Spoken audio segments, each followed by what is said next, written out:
আসসালামু আলাইকুম everyone, welcome back to my channel Jahin's kitchen.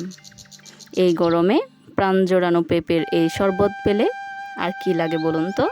গরমে প্রশান্তিদায়ক একটা শরবত, 5 মিনিটে বানিয়ে নেওয়া যায় এই শরবতটা। এটা দেখতে যেমন সুন্দর হয়, খেতেও দারুণ মজার হয়। আপনারা অবশ্যই একবার ট্রাই করবেন। প্রথমে নিয়ে নিলাম একটা পেঁপেটা আমি একটা পিলারের সাহায্যে ছিলে নিচ্ছি। যে পেঁপেটা নিয়েছি এটা আমাদের গাছের পেঁপে। আমাদের পেঁপেগুলো বাইরের দিকে হলুদ থেকে যায় কিন্তু ভিতরে লাল হয়ে যায়।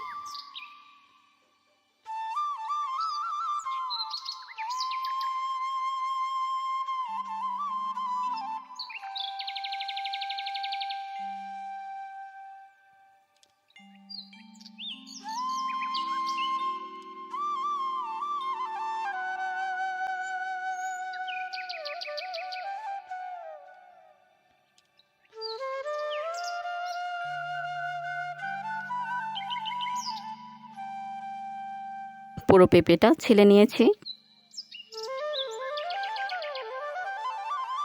এই পর্যায়ে একটা ছুরির সাহায্যে মাঝখানে ফালি করে নেব।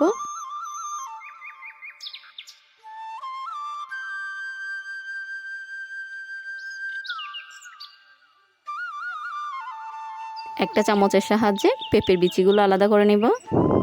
আপনারা দেখতে পাচ্ছেন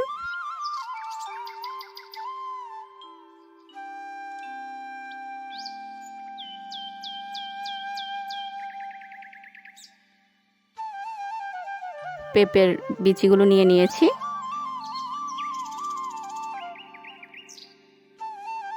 পেঁপের ফালিটা আমি 3 ভাগ করে কেটে নিয়েছি।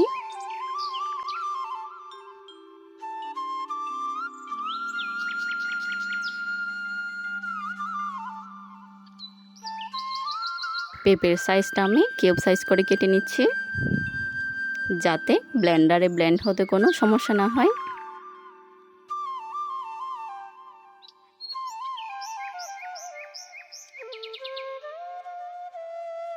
আমি পুরো পেঁপেগুলো সেমভাবে কেটে নিচ্ছি।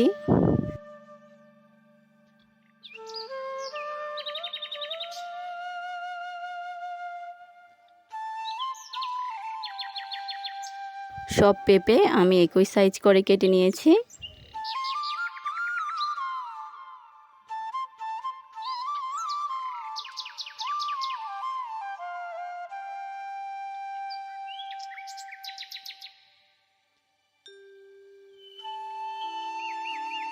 পেঁপেগুলো একটা পরিষ্কার বাটিতে তুলে নিচ্ছি।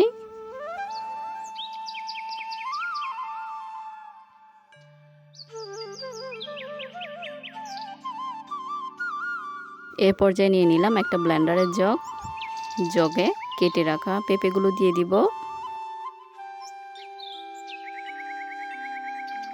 দিব বরফের টুকরা। বরফটা দিলে শরবতটা আরও ভালো লাগে।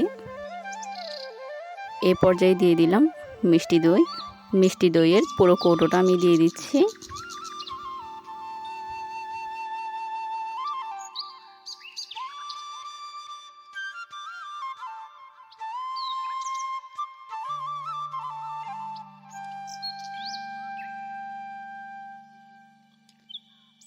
দিয়ে দিলাম 1 চামচ মধু। আমি এখানে ডাবর হানি দিয়েছি, আপনারা আপনাদের অনুযায়ী দিয়ে দিবেন। ঢাকনা দিয়ে ঢেকে দিলাম ব্লেন্ড করার জন্য।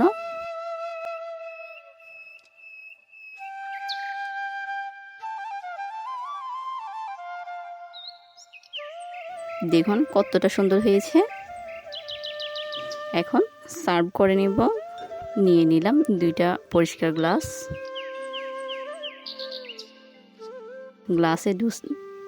গ্লাসে জুসটা ঢেলে দিচ্ছি। গ্লাসে দিয়ে দিলাম 2 টুকরা বরফ, আর সৌন্দর্যের জন্য দিয়ে দিচ্ছি পেঁপে কুচি।